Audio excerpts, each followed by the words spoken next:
Hello everyone again, and welcome to this month's Cognitive webinar hosted by CogIST. My name is Yunus Şahin, and I'm very pleased to be your moderator for today's event. We are very glad to have with us Professor Gualtiero Piccinini from the University of Missouri, Department of Philosophy. He will be presenting a talk titled Neural Hardware for the Language of Thought, New Rules for an Old Game. As many of you know, this talk will be about the evolving interpretations of the language of thought hypothesis, exploring its neural underpinnings and the extent to which empirical evidence supports the different versions of the theory. Before we begin, just a few quick notes. This webinar is being recorded and will be shared on our YouTube channel. And if you are comfortable and available, we kindly invite you to turn on your camera during the talks because seeing some faces helps make the space feel more interactive and connected. During the presentation, please keep your microphones muted. And for the Q&A session, you are more than welcome to turn on your camera and microphone to ask your question directly or simply drop it in the chat. Without further delay, please join me in warmly welcoming Professor Piccinini. Thank you. Can I share my slides?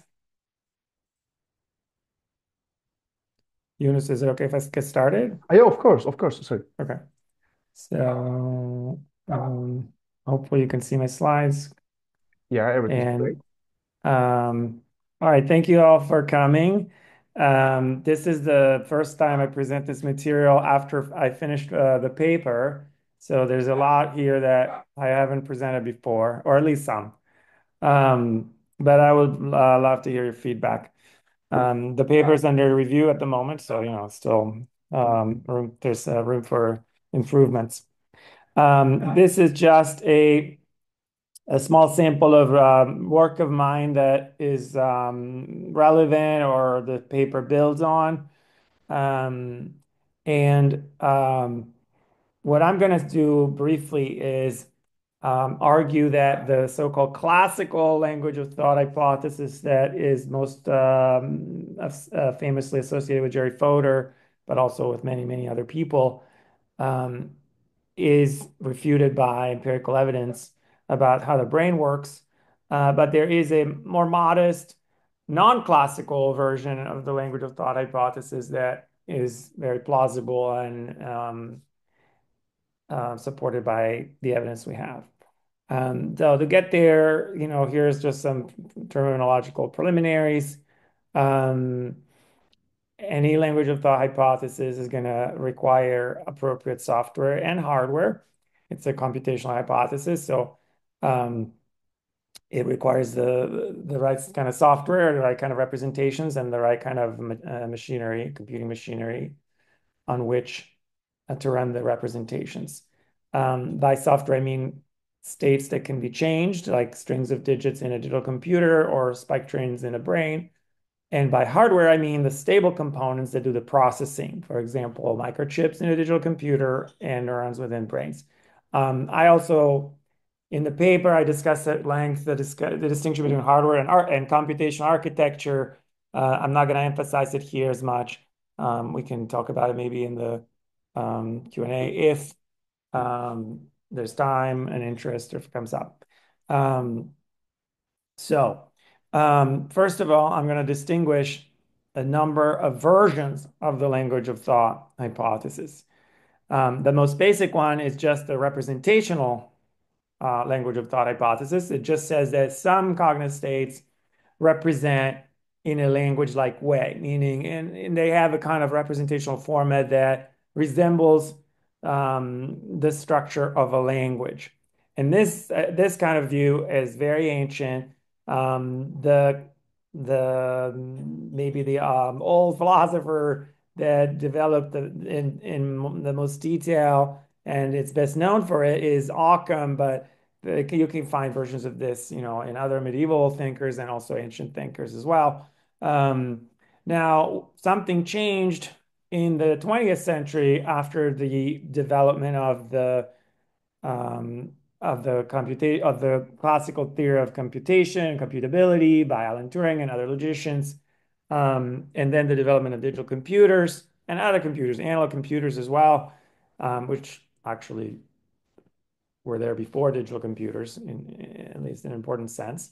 Um, so at some point, somebody thought, well, what's going to process these representations, the language-like representations? It could be a computing system. It could be done computationally.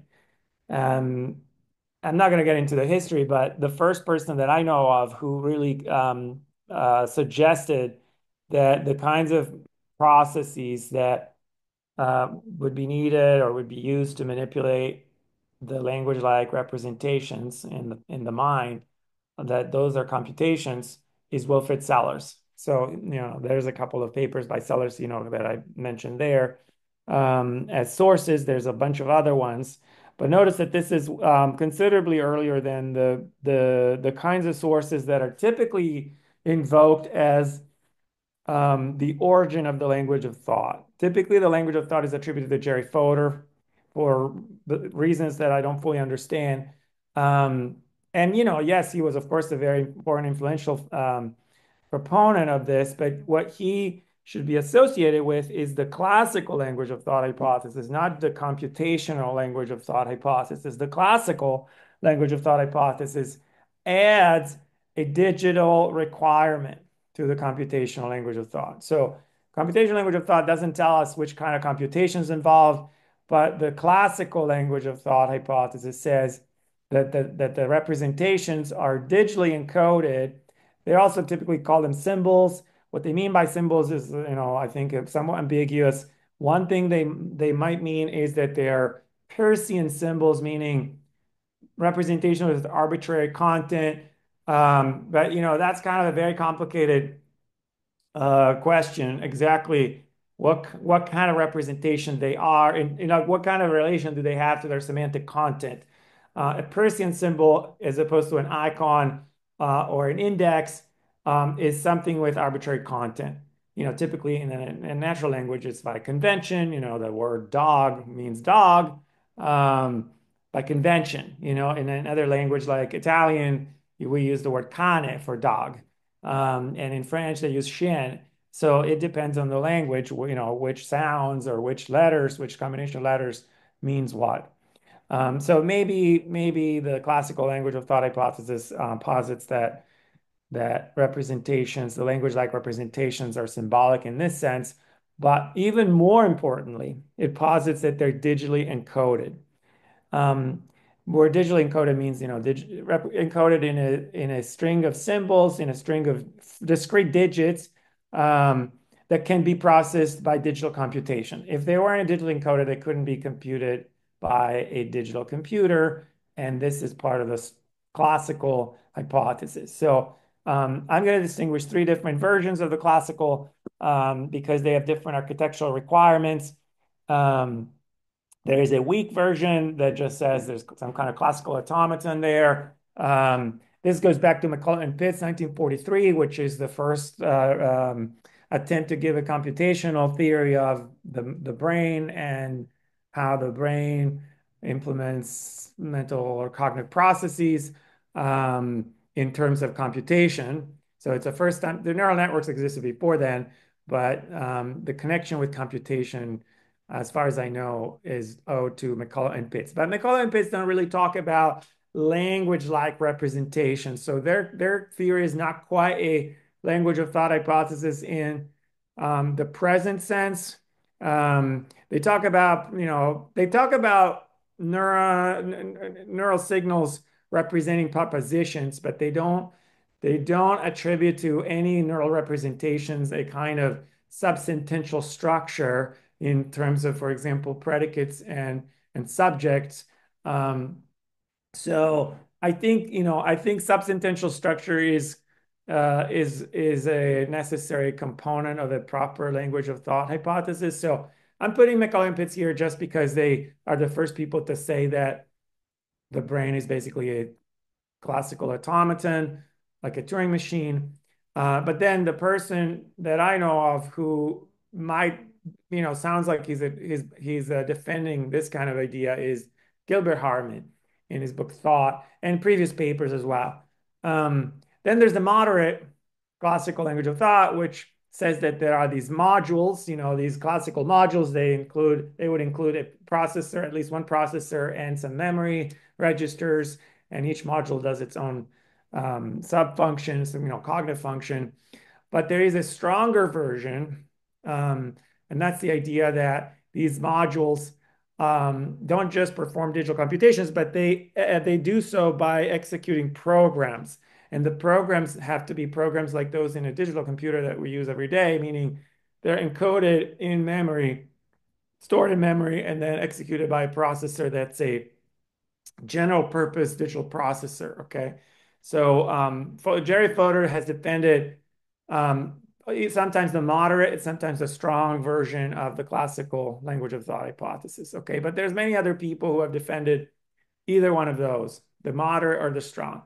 The weak, I call it weak because it's explanatorily somewhat weak. It doesn't really have enough computational architecture to have the flexibility to explain cognitive functions in a very powerful way. I think, really the minimum the version of the classical law that is minimally adequate is the moderate, but the strong is even better in terms of explanatory power. Okay.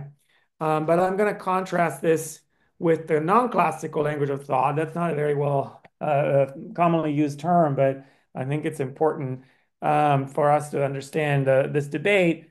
The non-classical includes a lot of different possible views, but what they all have in common is that the representations and computations are non-digital. Okay. All right. So this is the lay of the land, and the important methodological point, the change in the rules of the game, so to speak, is that we're going to look at empirical evidence from neuroscience. And we're also going to explain why that's relevant and it cannot and should not be ignored. This is in contrast to the way that especially the classical language of thought people have conducted the debate. They have argued for many decades that evidence for neuroscience is either irrelevant or largely irrelevant. It's only about so-called implementation, and therefore we can just look at behavioral evidence as the basis for discussing the plausibility of language of thought ideas. Okay. But I think that these old rules are too vague and not they don't provide um, enough means by which to properly test language of thought hypothesis. So anyway, we know we can get more into it as we go. All right. So just a few quick clarifications. The scope of this hypothesis can be wider or narrower depending on how many cognitive capacities are covered. For it to be interesting, it has to cover, significant cognitive capacities. It also depends on what we mean by language like. And a crucial distinction is between natural language and artificial languages. The classical language of thought hypothesis often relies on analogies with artificial languages, the formal languages of logic and computer science. Um, now, that is not strictly required, but the famous versions, like from Jerry Fodor onward, do rely on an analogy with basically computer languages. But there is an important alternative, which is natural language, and the idea that we rely on the encoding of natural language within neural representations to help in our thinking. Okay, so the kind of non-classical language of thought hypothesis I'm going to defend is of this second kind. Okay, it relies on an analogy with natural language, not with artificial languages. Another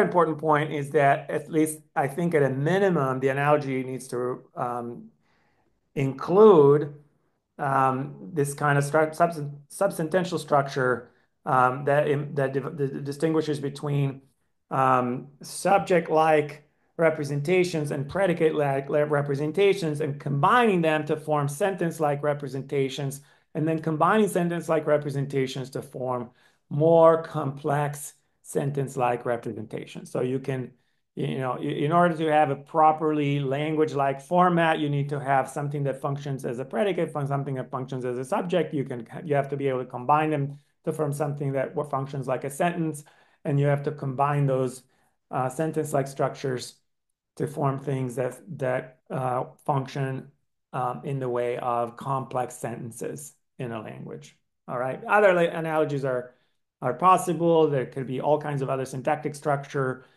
besides the subject predicate structure and the atomic sentence to complex sentence structure.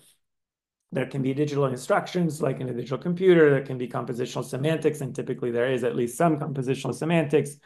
And of course, these mentalese or language of thought representations are going to, typically be assumed to um, play inferential roles that are analogous to those played by linguistic representations. Okay. Um, so briefly, what do these different versions say, and what is the evidence for them or against them? Starting with the more basic version of the language of thought, this just says that some cognitive states are language-like. So it means that they have some kind of subject-predicate structure, but they can also be combined. So the subject can be combined with the predicates to form atomic sentences. The atomic sentences can be combined to form complex sentences. And then, more likely than not, these structures play certain inferential roles. Um, Now, there is plenty of evidence that there's something like this is correct, for humans and for at least like linguistic cognition.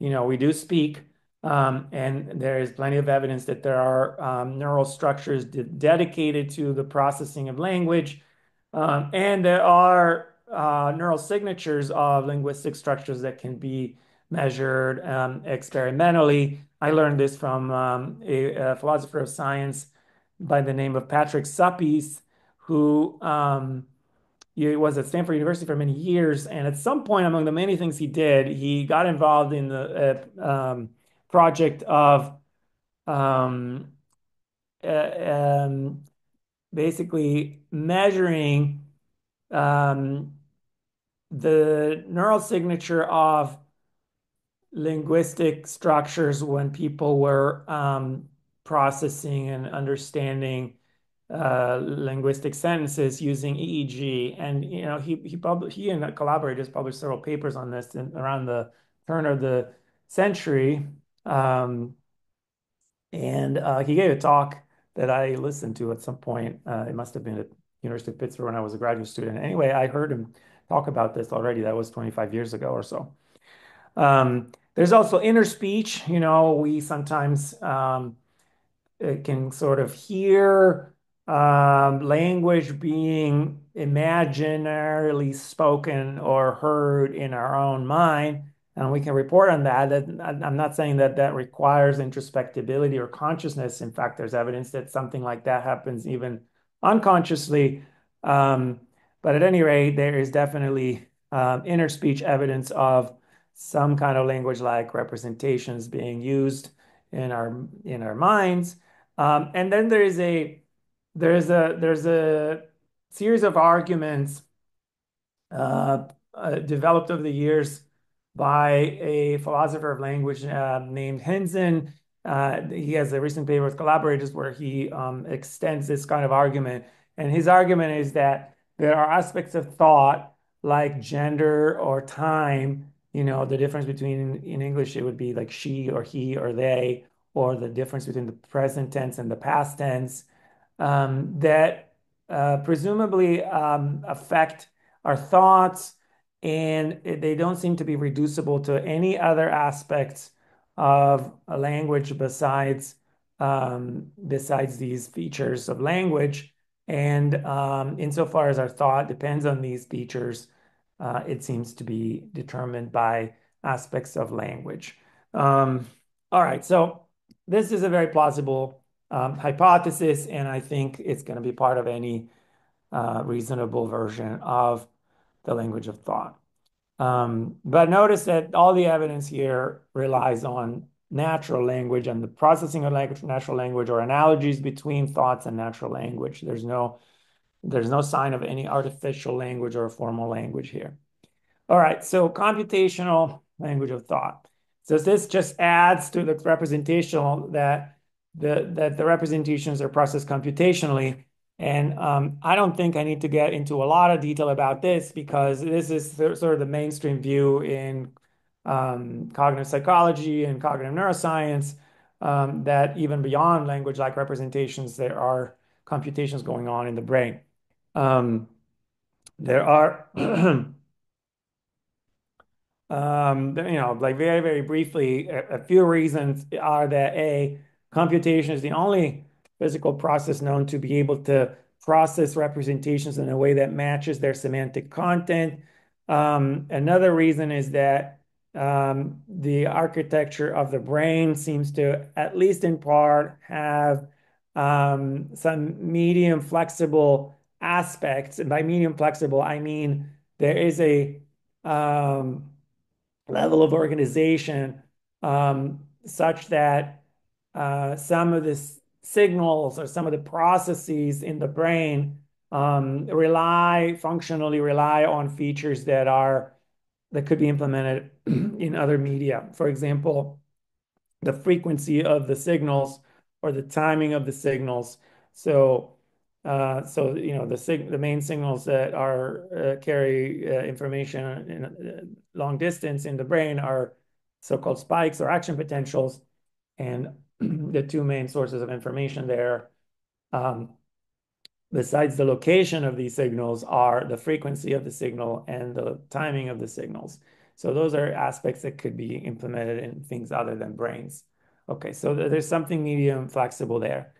I used to call this medium independent, and then people started complaining about medium independence, saying that that's confusing. Or so I adopted this term medium flexible from a couple of other people, like Anil Seth, who has a recent paper forthcoming where he adopts this um, terminology.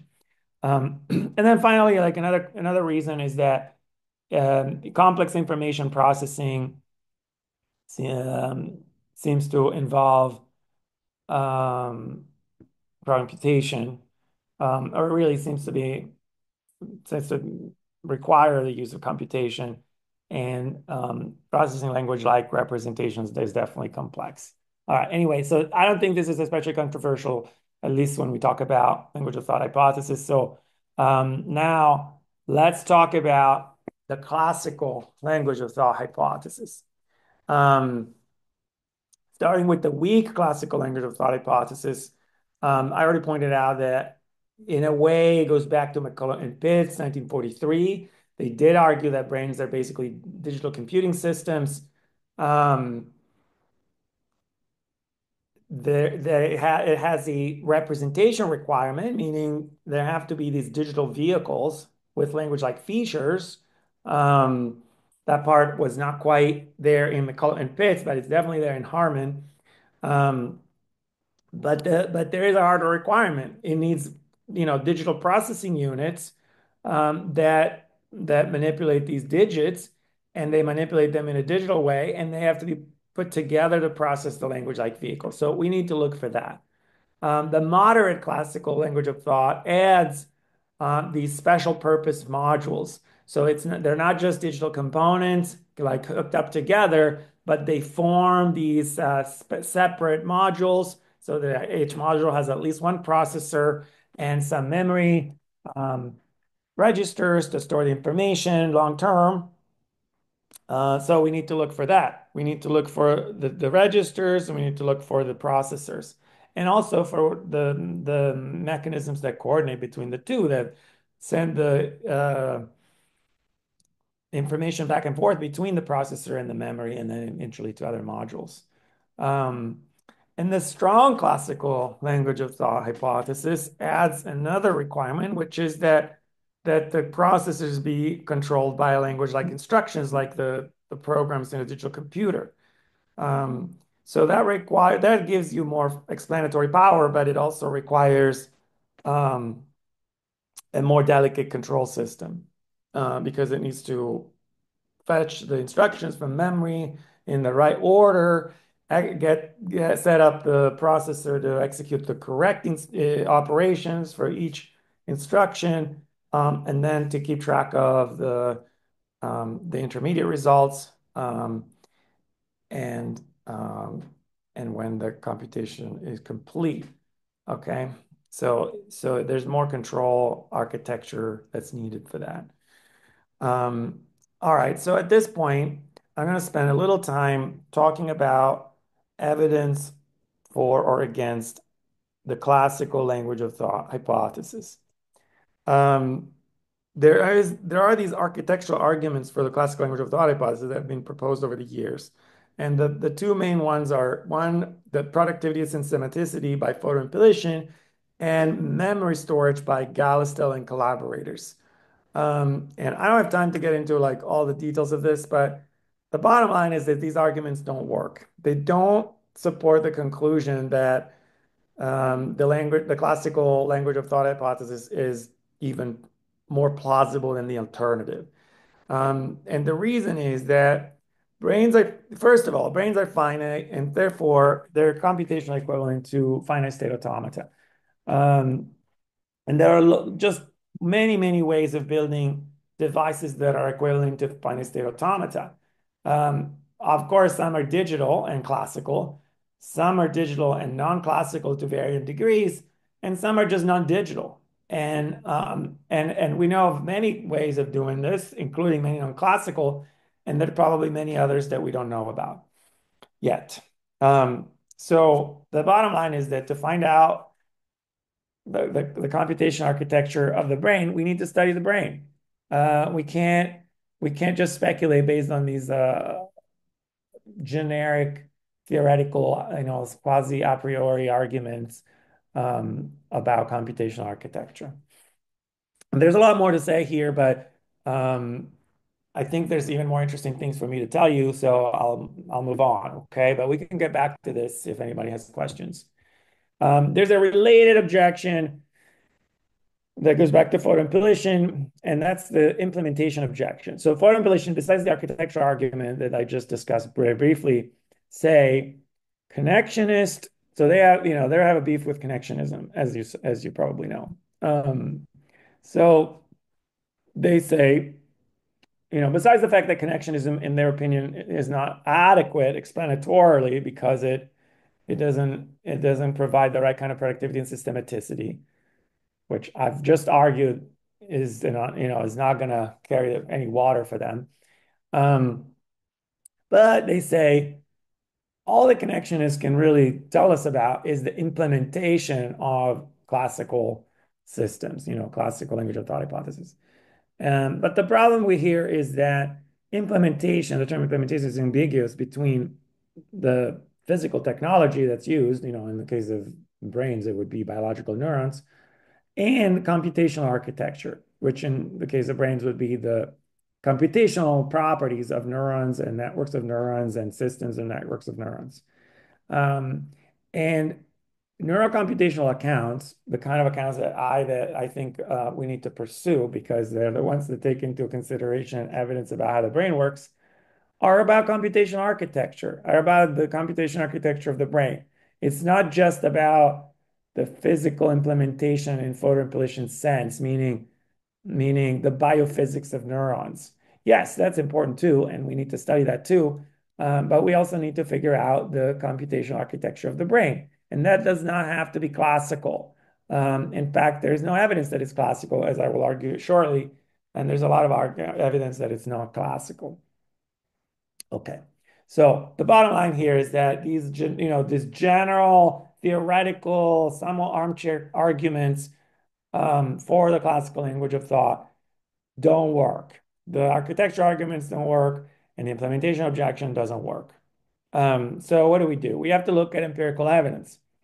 And as I already pointed out, the classical language of thought has certain hardware requirements, has certain software requirements too. It requires this digital code, but it also it also requires the right hardware for processing the digital code.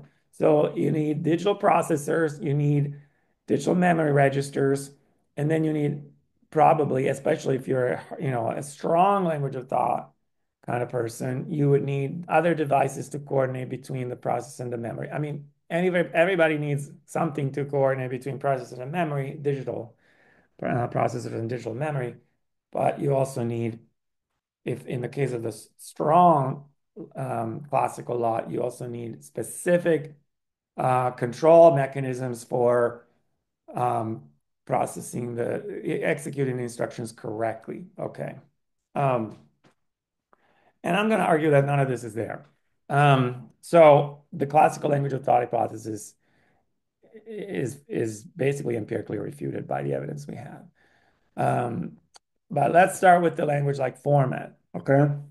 And I'm going to give you as a case study a very brief discussion of a recent paper that purports to defend the language of thought hypothesis, and they're a bit ambiguous about which version they're defending, but given the way they refer deferentially to Fodor and Pilisin and other people like that, they make it sound like they're defending the classical language of thought hypothesis.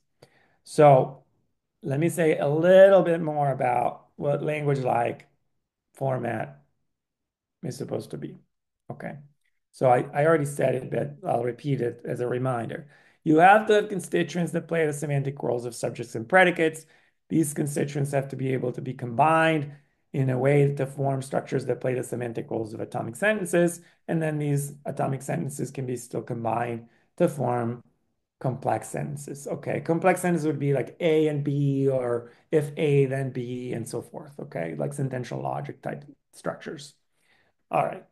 Now, there is this recent paper by Gualtiero and Mandelbaum in BBS, Behavioral and Brain Sciences, that argues that the language of thought hypothesis is still the best game in town. And um, they define a language of thought as a format with the following six properties: it's discrete constituents, role filler independence, predicate argument structure, which sounds a little potentially like what I was just saying, this business about subjects and predicates. They don't say subject and predicate, they say predicate argument. That's a more of a syntactic distinction than the semantic distinction I was giving, but it's close enough. But I'll tell you, it's remains to be seen if it's actually the right one.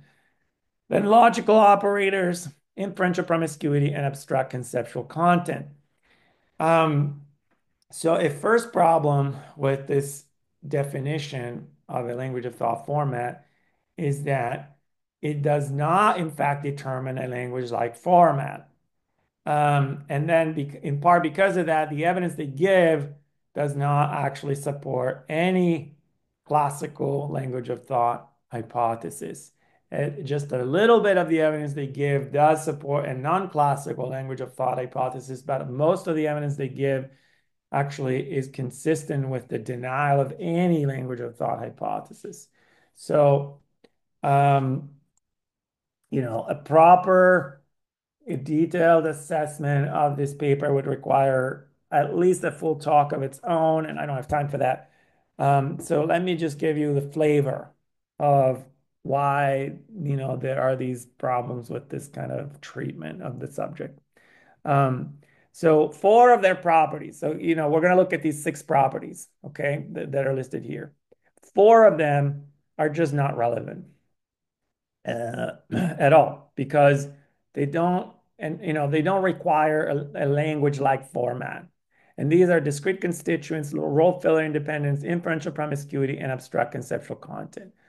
So just because you can represent abstract content, that doesn't make you a language-like representation. Just because you're inferentially promiscuous, that doesn't make you a language-like representation. Discrete constituents can sound like digital, but if you require digital encoding of the constituents, then yeah, we're getting towards a classical language of thought. But they don't say that they're requiring digital encoding. They just say discrete constituents, and lots of representational formats can have discrete constituents. It's uncontroversial that neural representations are categorical, meaning they cluster and they separate category, they separate stimuli into discrete categories, even where there is a continuum of physical stimuli. For example, the color spectrum is continuous, but we perceive this spectrum as different stimuli as belonging into discrete color categories. This is just an example. All right, so finally, role filler independence also can be exhibited by other kinds of representational formats. So therefore, none of these properties really are helpful in uh, identifying a language-like representational format. Um, and of course, they say, oh, there's evidence of these properties, but yes, but that doesn't translate into evidence of language-like representations at all. So it doesn't support any kind of language of thought hypothesis.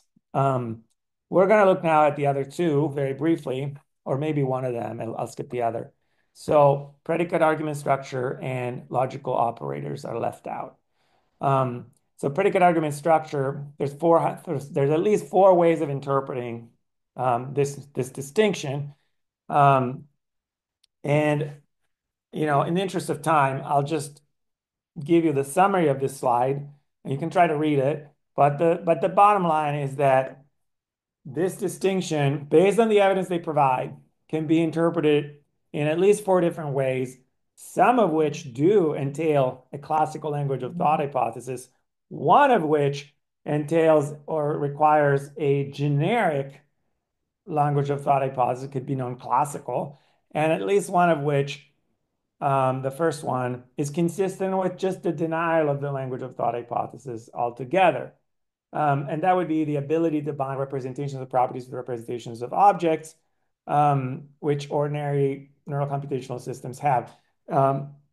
So, this is, I'm going by the things they say and the evidence they provide. So what evidence do they provide? The evidence they provide, I'm going to say, is either consistent with the first interpretation, so the denial, which is consistent with the denial of the language of thought, or in one case, does support a generic computational language of thought hypothesis, meaning not necessarily classical. Okay. So what is the evidence? The main piece of evidence is that subjects can track objects while these objects change some of their properties. This is consistent with the denial of the language of thought hypothesis because it's just basically consistent with systems being able to represent properties and objects and binding the two together. And then they provide evidence that the logical structure of linguistic input, like natural language input, can affect implicit attitudes, like implicit beliefs. Um, and that sounds a lot like linguistic cognition, which is consistent with two, meaning a generic, potentially non-classical language of thought hypothesis. All right. So the bottom line is that the evidence they provide does not support the classical language of thought hypothesis. And the same thing applies to logical operators, but I don't want to go over all of this because it would take a little too long, I think. I think that it's better to talk a little bit about the evidence that we do have and what it may show about the computational architecture of the brain. This alone could require a full talk of its own, but I'm going to give you again the flavor, okay, the flavor of the evidence we have and how it suggests strongly, I would say, that the requirements for a classical language of thought hypothesis are not satisfied. So for starters, the representation we do find in the brain do not have a digital format. So neural representations have a non-digital format. There's a whole bunch of reasons for this. I published a paper with Sonia Behar, who's a biophysicist slash theoretical neuroscientist, already in 2013 in the journal Cognitive Science, where we made this case. And maybe the most direct, easiest way um, to support this is that, as I pointed out earlier, the the two main features of neural signals um, that have functional significance are, as far as we can tell, are the frequency and the timing of the action potentials or the spike trains, the frequency, yes. Um, and both of these are graded. So if frequency can range from 0 up to maybe 1,000 hertz in the brain, for brief periods of time. So it's a graded magnitude. So a graded magnitude is not a digital magnitude. Digital magnitude has to have very clearly identifiable, finally many types. So, the typical case is a binary code where there's two types of signals, the so-called one and the so-called zero. It doesn't have to be just two, it could be more than two, but it cannot be a matter of degree whether something is a zero or a one. I know, and we're not talking about quantum computing here. So in quantum computing, is superpositions. That's not really what we're talking about. Here we're talking about, do we have a system of digital signals where it's unambiguous whether something is a zero or a one or a two, or is it just a matter of degrees? And for frequencies, it's a matter of degree. For timing, it's also a matter of degree, meaning, you can be closer or farther away from a certain um, time instant. Okay. Um, there are a lot of other reasons why neural representations are not digital, but I think these are enough to give you a sense. A fortiori, or all the more reason why the encoding scheme is not digital. But let me give you a little bit of a sense of another reason why neural encoding is not digital. So in a digital encoding scheme, you have to have these finally many types of digit, and also you have to have a clear concatenation relation between the digits so that you know which digit is first, which digit is next, which digit is third, and so forth. So that, for example, in like a decimal representation of numbers, the first digit on the right represents the units, and then the next one represents the tens, and then the next one represents the hundreds, and the one after it represents the thousands, and so forth. You have to know which position they're in, which is the position of each digit. Now, brains do represent in part through location. Okay. And superficially, that might sound like, oh, maybe maybe that's kind of digital. And what I mean by location, I mean, there's topographic organization in many areas of the brain. For example, in the visual cortex, V1 in particular, different cortical columns represent different portions of the visual field, and they adjacent columns represent adjacent portions of the visual field. So that might sound like a digital encoding scheme in the sense that the position of the neurons has a representational significance, but in reality, it's not digital. And one reason it's not digital is that, as I already pointed out, the signals themselves are not digital, the signals that are sent by the neurons. But another reason is that cortical columns blend into one another. They're not like sharply separated the way that digits within a digital encoding scheme are separated. Um, so this is just another reason um, that neural representations do not encode information digitally.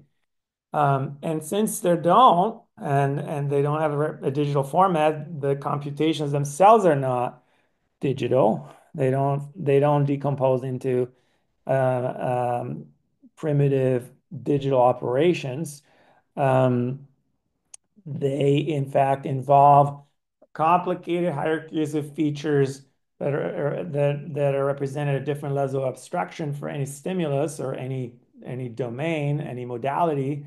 And then the system combines information about how all these features fit together and how all these features predict how the stimulus is going to evolve over time um, in a complicated way that does not respect and does not depend on any kind of language-like structure like the way that digital computers do.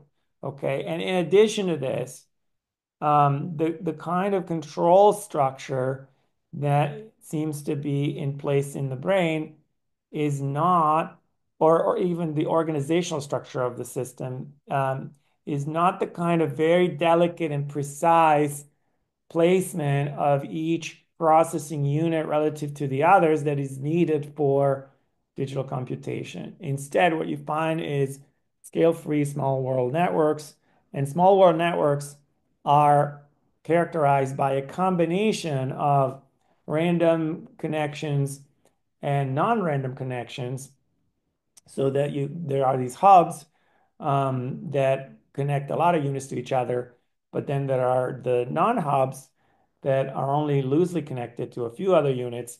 And this provides the kind of robustness that seems to be needed for reliable neural computation.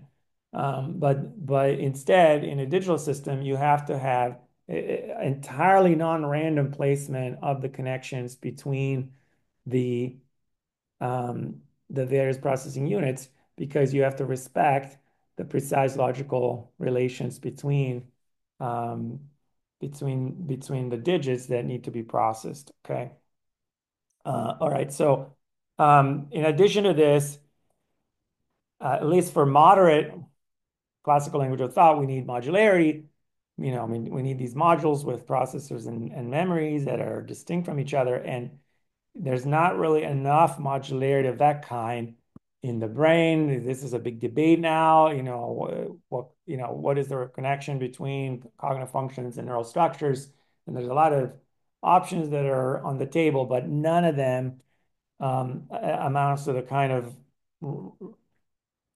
precise distinction between modules that is needed for a moderate classical language of thought hypothesis. There's a lot more to say, especially about memory. Maybe we can leave that for the discussion if anybody wants to ask. That would really be a talk of its own. There's this whole like recent literature by Randy Galstel and collaborators about molecular memory. But the bottom line is that there's no evidence of the kind of digital memory that Galstel is talking about that would support a classical language of thought hypothesis. Um, there is evidence that there might be something more than just um, synaptic structures involved in long-term memory.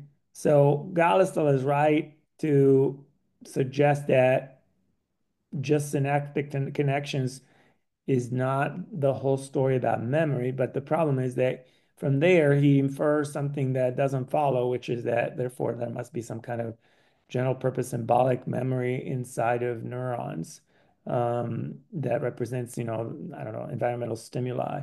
And that is is completely unsupported by the evidence and also very implausible on the face of it. So we can talk about that, but I think we should try to wrap it up. And a last point is that learning, memory, and computation are intertwined in the brain in a way that they're not in at least standard digital systems. So the case is very overdetermined. There are lots and lots of reasons why um, neuroscience refutes the classical language of thought. So I'm just going to conclude, and then hopefully there are questions or comments from you guys. Conclusion number one is that the classical language of thought hypothesis is reputed by neuroscience because we don't find either the kinds of representations that it needs or the kinds of hardware systems that are needed for that to be plausible. But there is a plausible non-classical language of thought hypothesis, which basically says that brains represent and compute non-digitally and therefore non-classically, but at least in humans, where we have the ability, excuse me, the ability to acquire and process natural language, we do have a neural architecture that can uh, process natural language by presumably, and there's a lot of evidence of that, by uh, encoding language in within neural representations, and those neural representations are going to represent in a language-like way, and those representations are processed by neural computations.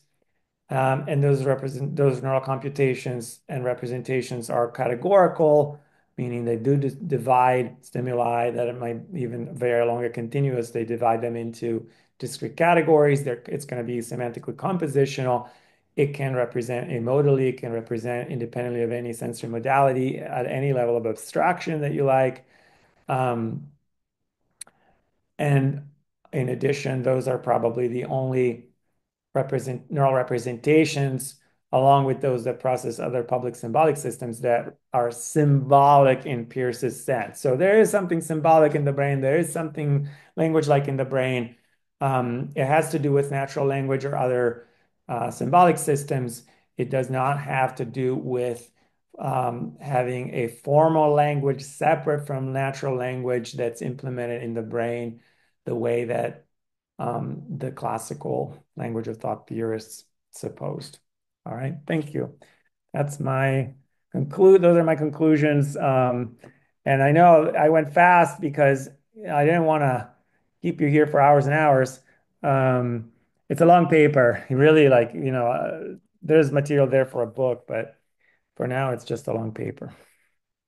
Thank you. Um, Thank you. Thank you so much for this thought-provoking and engaging presentation. We'll now move on to the Q&A session. If you have a question, please use the raise hand reaction from the Zoom reactions menu so I can keep track of the order and call on you one by one. Once it's your turn, feel free to turn on your microphone and camera to ask your question directly, or alternatively, you can also drop your question into the chat box and I'll be happy to read it aloud. And I can see there is already one question from Ewan, I think. Please go ahead. Yeah, thanks a lot. So thank you for the talk. Hopefully you can hear me okay. So this is maybe a softball question. I was thinking about this particular part of your argument where you're talking about the brain's computation being non-digital. And you talked about kind of frequency encoding as evidence of a non-digital computational process. So, of course, frequency encoding requires that at a lower level of it, in some sense, depends on or supervenes on or is implemented by individual action potentials. So, why not say something like it's non-digital at one level of description, but at a lower level of description, you have digital computation. I'm sure you have a story about this, and one thing you might say as well. It's only at the frequency encoding level that you have encoding of semantic information. Below that level, it's not, individual actual potentials don't mean anything. But then I wonder, is that just now talking about representational format or encoding schemes rather than computation? But maybe the two are connected in a way I'm not seeing. Yeah, thank you. Yeah, and there's plenty to say here. For starters, I mean, you already went part of the way answering the question. One issue is that for a format to be digital, it has to be clear when it does or does not occur. Um, Meaning there has to be some kind of well-defined time interval during which you look to see is there a spike or is there not a spike or how many spikes are there. Um, and then depending on how many spikes there are, you might say, oh, this is like this kind of digit or that kind of digit. And there is no such time interval in the brain. There's no time interval that discriminates or distinguishes between whether there is a certain kind of digit or another kind of digit, like one kind of signal or another kind of signal. It's all happening in continuous time. And when we talk about the spike frequency for a certain neuron and involving a certain task, we're generally averaging over many, many trials because it's actually quite variable what a neuron does. Even when the organism is doing the same thing, an individual neuron might not be doing exactly the same thing. It will just approximately follow a certain pattern, and then we average over many trials and we say, oh, this is kind of the average frequency over time. And that frequency, of course, varies too. It fluctuates depending on where you are in following the task. So there's nothing there that would allow us to say, oh, this is like this kind of digit or that kind of digit that's going on. The same thing applies when if we're looking at just the timing of action potentials, which in some cases is functionally relevant. And relatedly, given that we're looking at basically average frequencies, any individual spike is not functionally significant on its own. It's going to be significant as a member of a spike train that exhibits a certain kind of average um, frequency, over many trials. So, um, yeah. So, the idea that you could treat a spike as either a one or a zero, depending on whether it occurs or not, was the original McCullough and Pitts 1943 idea. And even they realized fairly quickly that that wasn't really going to work as a model of the brain. Um, but yes, it's a good question and it's worth answering. So that's what we try to do. Thank you. Thank you. There is a question from Mehmet Ergen in the chat. Your claims refutes the sci-fi fantasies about digitally downloading and uploading human mind. Do I get it right? I think partly yes. Thank you for that question. I did write a paper on this topic. It's called The Myth of Mind Uploading, and it goes into other things as well. There's other problems with the idea of mind uploading, but one is that there's not really any direct way to transfer information from the way it's encoded in the brain into the way it would be encoded in a digital computer. You would have to re-encode it, and it would have to be an approximation of what's in the brain, and the approximation would probably have to be quite coarse-grained. So if you're trying to reproduce the very pattern of a human brain down to the details of their personality, it's not likely that you'll get very close to that. So yeah, I think that's definitely one of the big objections to mine uploading, but there are other related independent objections. Thank you. Thank you. There is another question from Remis Ramos in the chat. Do you think we might need to use a better metaphor than language in LOT, given that it's a very deflationary use of the term in this version? Interesting question. What I would answer in two parts. Part one, um, the Wilfrid Sellars, when he initially kind of revived the language of thought hypothesis in more modern terms and drew the analogy with computation, he was explicitly talking about natural language. Okay, so his analogy was between thought, discursive thought, and natural language. And I do think that there's something valuable about that. For one thing, we do use language, and that's an important part of what makes us human, what distinguishes our human cognition from that of other animals. Um, and also, we do find neural signatures of linguistic structures when we process language. So to that degree, there's nothing wrong with talking about a language of thought.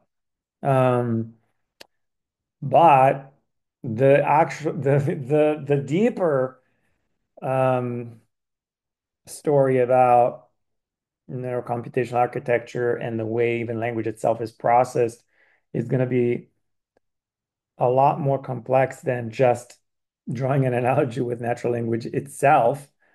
Um,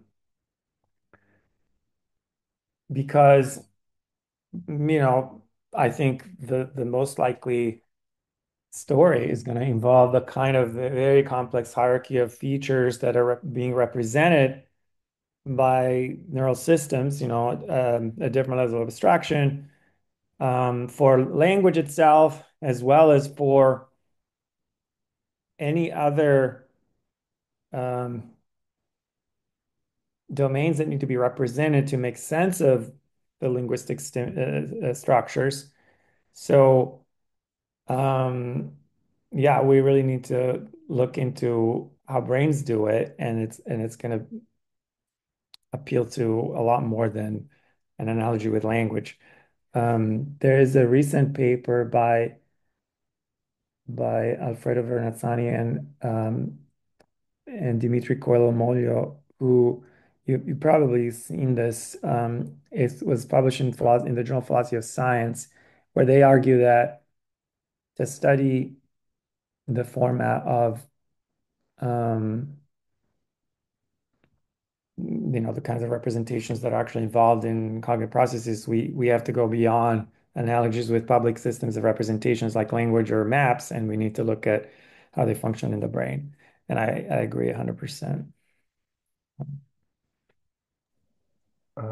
Thanks again. I can see Hassan Chate has raised their hands. Please go ahead. Thank you for the talk. I think my question is somehow related to Ivan's question, um, but from a different perspective.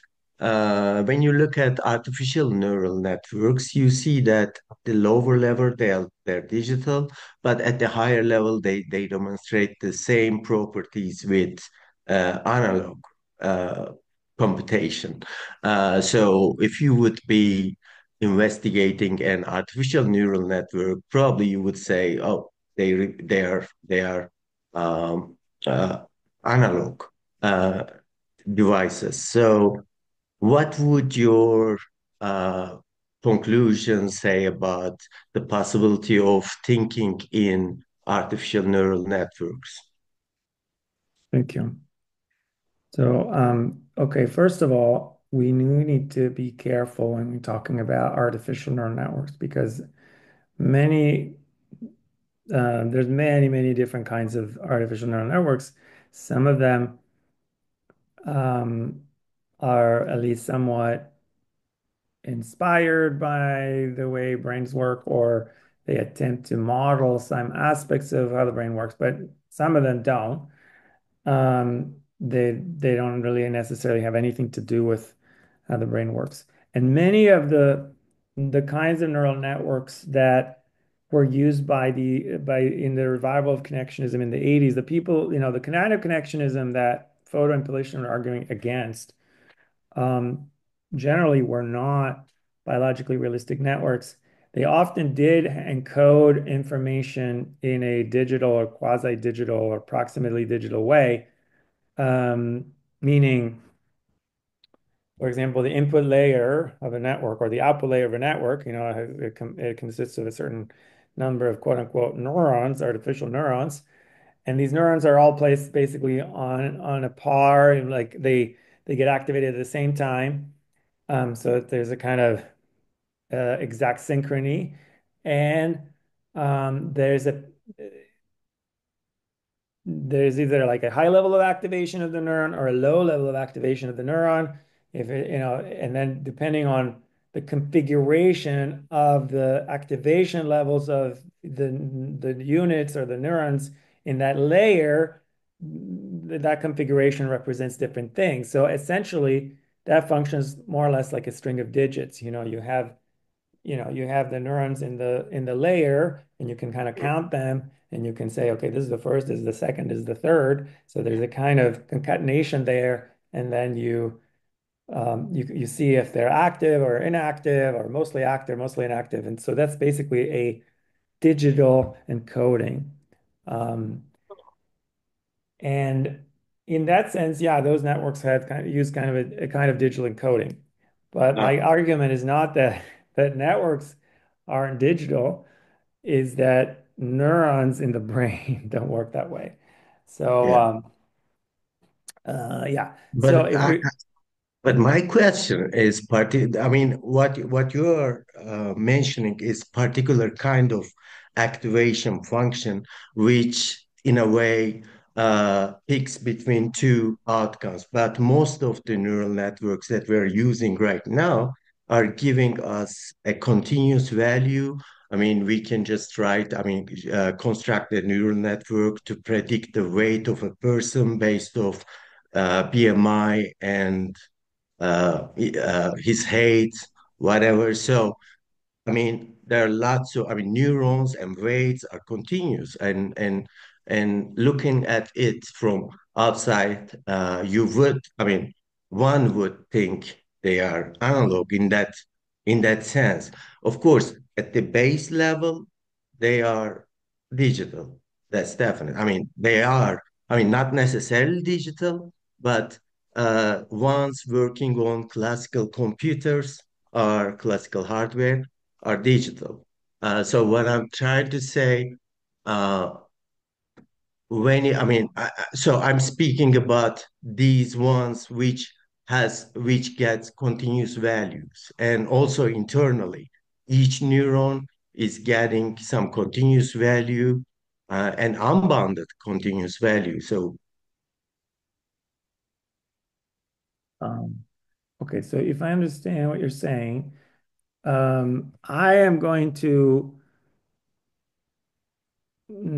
disagree that the relevant variables are always continuous.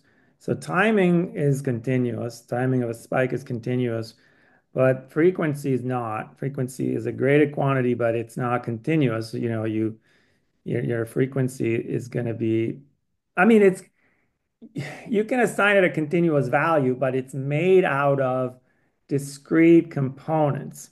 So that's a very strong disanalogy from the components of, at least the general purpose analog computers studied by people like Shannon and Poor L, that were, the basis for what used to be called analog computers in the old days, the kinds of machines that were used to do computation in an analog way. So brains work very differently from those machines for the most part. Um, Now, there is a different notion of analog, which is like analog representation. And I do think that brains, in many cases, at least to some degree of approximation, process analog representations. But there are also disanalogies there. For example, as I pointed out, that neural representations are often categorical, and analog representations are not necessarily categorical. So really, we do need to look at how these systems work. And even when it comes to lower level, you said, well, but at a lower level, they're digital. Well, part of my argument is that, strictly speaking, they're not digital at a lower level. well, They, maybe I couldn't convey my question. I was speaking about digital computers. They are at um, lower level digital, right, but at the right, higher level, artificial neural networks acts as if they're not right. digital. Yeah, That was so. I'm sorry, yeah, I yeah, was not speaking about natural right. biological neural networks. So Yeah. so that does your thesis say that connectionist approach, this artificial neural networks cannot think or not? That was my main question. Yeah, yeah, yeah. Thank you. Yeah, yeah, yeah. Yeah, thanks for reminding me. I wanted to say something about that. Um, So yeah, digital computers, of course, are digital at the level of their architecture, but they can simulate non-digital systems, including, more or less graded, continuous, whatever neural networks. The neural networks we build as models, we run them on digital computers typically. Um, so yeah, that's true. But the question, that we're discussing is whether which hypothesis about the computation architecture of cognition is Yeah, correct. that's right. Yeah. And so, yeah, while it's true that a digital computer can simulate non-digital systems, the question we're discussing is is the base computational architecture of the brain the one that's posited by the classical language of thought hypothesis or not? And I think the evidence is that it's not. Okay. Okay. Thank you. Uh, Thanks. I can see Charu's question in the chat. How is the setup demonstrating non-digital nature of human memory setup? The neurons corresponding to something might be very localized and hard to measure.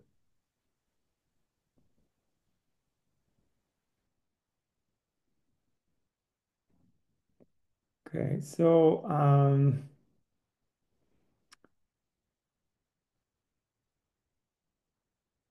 I think there's more than one question in there. The there's different kinds of memory, of course. Probably the most relevant here is long-term memory. The mainstream view of long-term memory is that it has to do with reproducing patterns of neural activity by exploiting the connectivity and the strength of the connectivity between the neurons. Um, and the mainstream way to interpret that is that it's the strength of the connections between the neurons and the configuration of those connections that stores the information that's needed to reproduce those patterns when they're needed. So, the pattern is the manifestation of the memory, the pattern of activity. But the way that pattern can be reproduced is by storing information in the connections between the neurons, including the strength of those connections, the configuration and the strength of the connections. That's kind of the synaptic memory hypothesis. Now, there's a lot of evidence. So that alone is a complicated story. Now, there are contemporary developments in techniques and experimental techniques that allow people sometimes to pinpoint the neural bases of specific memories. So optogenetics, for example, where they use light to activate certain neurons, has been used to even implant and then activate fake memories in mice, um, which requires, finding at least the neurons that would be involved um, in a specific memory.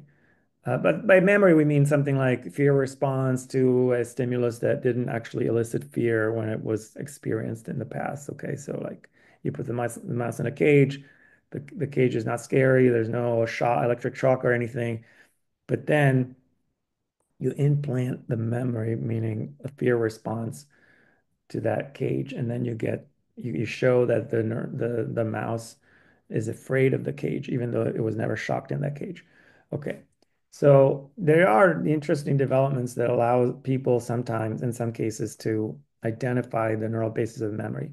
But what is at one level um, of grain, but there's also plenty of evidence that this standard synaptic story is not the whole story. Um, for example, people have managed to transfer memory from one organism to another by transferring RNA molecules, or there's evidence of epigenetic transfer of memory from parent to offspring in some creatures. Um, there is evidence of memory-like phenomena in single cells that are not even neurons. Um, so So memory seems to be something evolutionarily more ancient than complex nervous systems, and um, and since it can occur in single cells and it can be transferred from one organism to another molecularly, it seems that there are some aspects of memory that can be encoded molecularly. Um, Molecules sometimes can have a digital structure, like RNA has a digital structure, DNA has a digital structure. There's only a few pairs of molecules that can be they could combine to form DNA molecules. There's four bases. So, so that's a digital structure, and it could encode some information digitally. Now the question is, what kind of information is encoded that way? If it's encoded that way, it doesn't have to be encoded in RNA. It could be encoded into other kinds of molecules. But if cells, including neurons, can encode information molecularly, the question is, what kind of information would they encode that way? Gallistel says, oh, they'll encode information about I don't know, where the bird is stashed, its caches, the food, where it's hidden food and in different places, and it has to actually store information about the coordinates of the locations numerically. That is completely implausible. And there's absolutely zero evidence of that. And there's no story about how that could work, how the information about location actually would be represented numerically in the bird's brain. Then that numerical information would have to be transduced into some kind of molecular code inside of a single neuron and then stored there. There's no story about that. And there's no need for that because the mainstream view that what is being stored is a pattern of activity that relies on the connections between neurons can just be augmented by um, adding that at least some information about which neurons an individual neuron should connect to is stored inside the neuron. So that would be fascinating, there's some evidence that suggests that something like this might be the case. So that individual neurons might be able to store some kind of molecular signature of other neurons that it needs to connect to. And this requires that neurons can exchange some kind of molecular signature of themselves, so neurons might be able to communicate to each other, who they are, so that they can recognize each other and connect again if that connection gets disconnected. So the reason I say this is there is evidence that memory survives the disruption of of connections between neurons, synaptic connections. They can be reformed. So two neurons, they used to work together, communicate together, might become disconnected, but then if the memory is needed again, they reconnect. So that suggests that they know which other neurons they need to connect to. It's somewhat speculative and it's not empirically proven, but there's got to be some explanation for how, neural systems recover memory even after the synaptic connection between neurons is lost or degraded. And this is a complicated story. I'm not an expert about this, by the way. I just read a little bit about this stuff, and I talked to some memory researchers about it. So I mean, I went on a little bit of a mini talk about this, but it's a very fascinating topic, and it's an area where there's frustration because the mainstream story works up to a point, the story of how like synaptic connections and code memories. But there's also considerable evidence that something more is needed, but we don't know exactly how it works. So hopefully that answers somewhat, but I do think it's a very fascinating topic. Thanks again. I don't see another question. Maybe I can ask something. Um, Speaking of Hinson and how natural language affects some thought processes, uh, reminds me that age-old debate about language and thought relationships. I mean, like linguistic relativity, linguistic determinism, etc. And do you think your account do you think your account suggests something about that debate in any way or relates to that debate? What do you think? Yeah, that's an interesting question. Um, in the paper, I'm explicitly neutral on language nativism versus empiricism. So um, I am not saying anything here about whether this capacity for these language-like neural representations is innate, or to what degree it's innate, or it's acquired through general purpose learning mechanisms. Um, and I do think that innateness comes in degrees. It's not black or white. Um, that seems relevant to your question, whether, to what degree language affects thought. Um, because if language is completely acquired, it's more plausible that it might be a little more plausible that it also affects how we think. Whereas if it's more innate, there might be some kind of innate conceptual structure that constrains how we think. But either way, even if language is acquired by general purpose learning mechanisms, it could be that there are neural representational structures that are constrained in ways that don't depend on language itself. So either way, um, you could lean more towards linguistic determinism or away from it. So I don't think that anything I said really constrains those kinds of questions. They are interesting questions, and I have like hunches about it, but they're not really part of this argument. Thank you. Maybe I can ask another one. Do you do, did you have the opportunity to read about Andrea Martin's neurocomputational architecture? She's working in MPI Nijmegen, I think. Uh, okay. Because uh, it's been a couple of years since I read the paper, but uh, like there are some parallelisms, or maybe there's some stuff speaking to each other in your and there's work. So okay then, uh, maybe that's it. Um, Oops, Musab is raising their hand. Please go ahead. Uh, Hocam, first of all,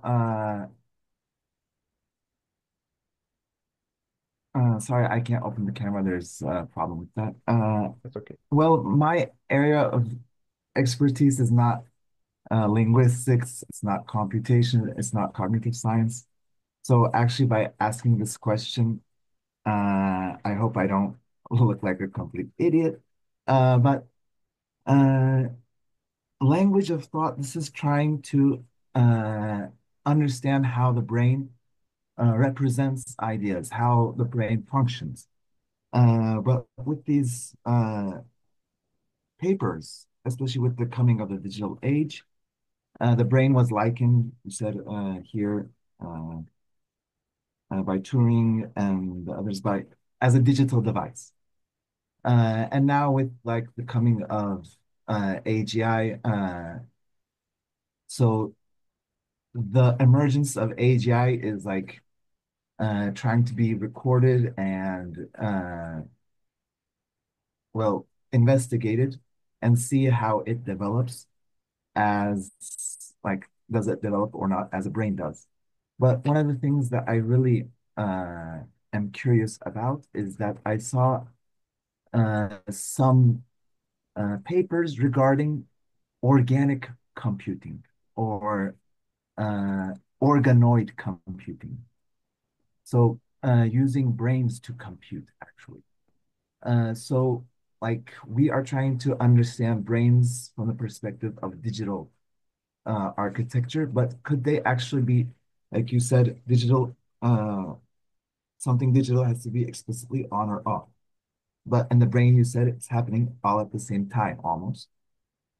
So could they actually be like fundamentally different, or like could these organic computing uh like open like a new how could we say it like a paradigm shift or something? I'm sorry, it's very sorry for my question. No. It's good. It's good. Um, so one thing that's happened in the last few decades is an expansion of our notion of computation. So at least in many circles, especially in philosophy, people used to think that computation is by definition digital. Um, Maybe they didn't say it quite that way, but roughly speaking, that's what they had in mind. Something that can be modeled by classical computability theory, the kinds of stuff that Alan Turing did, and so forth. Turing machines, that kind of thing. But now there is a vast area of unconventional computing, and of course, there's quantum computing as well, which is only digital in the input and output, but there's all kinds of weird like combination of superposition and entanglement that's possible in the middle. Um, but aside from quantum computing, there's not these like unconventional computing systems, and I think in many ways, neural computation, broadly speaking, is often largely unconventional, or non-classical. So if that's correct, then organoid computing could be a kind of non-classical or an unconventional method for computing. And more broadly, there is a field called neuromorphic computing, which is the idea of um, taking cues or inspiration from how brains do things to do computation better or more efficiently. Because for one thing, the brain itself is energetically very, very efficient. Um, but under neuromorphic computing, you could put organoid computing under neuromorphic computing. But typically, neuromorphic computing involves building artifacts, not out of neurons, but out of artificial neurons of some sort, and then, or maybe simulating them, and then using that to do computation in a way that resembles the way that brains might be able to do computation. So there's a whole spectrum of options and, different degrees to which people try to be realistic and capturing various aspects of how brains do things to do computation. So yes, there's definitely a lot of that. Then, uh, by continuation also, oh, well, I'm more of a literature kind of guy, so science fiction, it's kind of science fiction, but with Yunus Hocam and Serdar Hocam, there was another discussion about AI and large language models.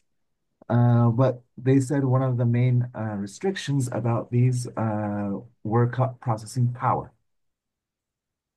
So, well, this is like complete science fiction, but let's say since we don't have enough GPUs, we could actually connect people's brains and power. This is complete science fiction. I don't know. Would something like this be possible, in your opinion?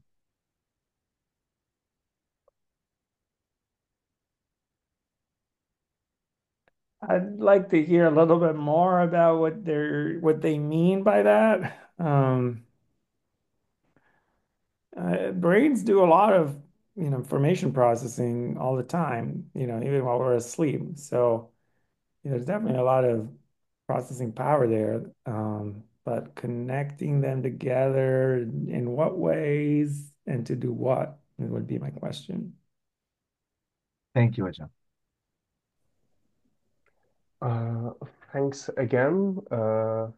It's almost it's almost been like 1.5 hours or even 2 hours. So maybe we should say goodbye now.